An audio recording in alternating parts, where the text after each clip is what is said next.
আসসালামু আলাইকুম। আশা করি আপনারা সকলে ভালো আছেন। ত্রিপলি অফিসিয়াল চ্যানেলের পক্ষ থেকে আপনাদের স্বাগতম।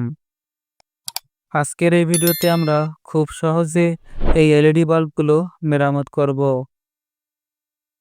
তাই শেষ পর্যন্ত আমাদের এই ভিডিওটি দেখতে থাকুন। আমরা প্রথমে এই এলইডি বাল্বের ক্যাপটি সতর্কতার সাথে খুলে নেব।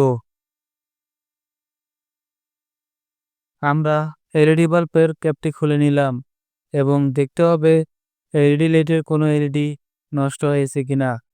সাধারণত এই এলইডিগুলো নষ্ট হলে কালো হয়ে যায় এবং আমাদেরকে দেখতে হবে কোনো এলইডি কালো হয়েছে কিনা। আপনারা স্ক্রিনের মধ্যে দেখতে পাচ্ছেন যে একটি এলইডি কালো হয়েছে।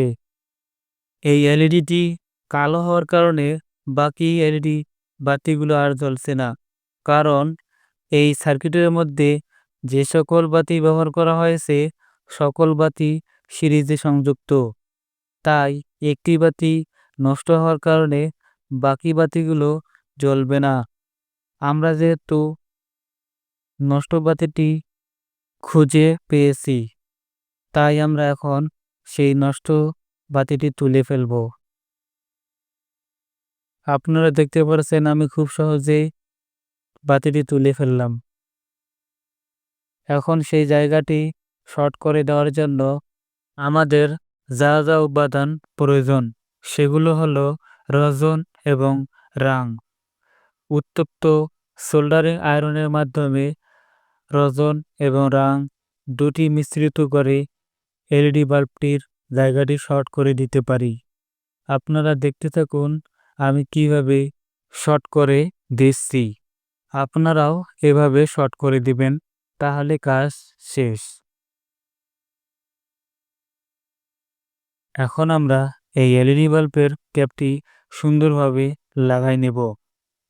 ক্যাপটি লাগানো হয়ে গেলে সিরিজ লাইনে বা ডাইরেক্ট লাইনে চেক করে নেব। আমি সিরিজ লাইনে চেক করতেছি। আলহামদুলিল্লাহ, আমাদের এই কাজটি সম্পূর্ণ হয়েছে। এই বাতিগুলো কাঁপানোর কারণ হলো এসি কারেন্ট একবার পজিটিভ এবং একবার নেগেটিভ হওয়ার কারণে এই বাতিগুলো কাঁপতেছে। এটি মূলত সেকেন্ডে 50 বার হয়ে থাকে, যা আমরা খালি চোখে দেখতে পাই না।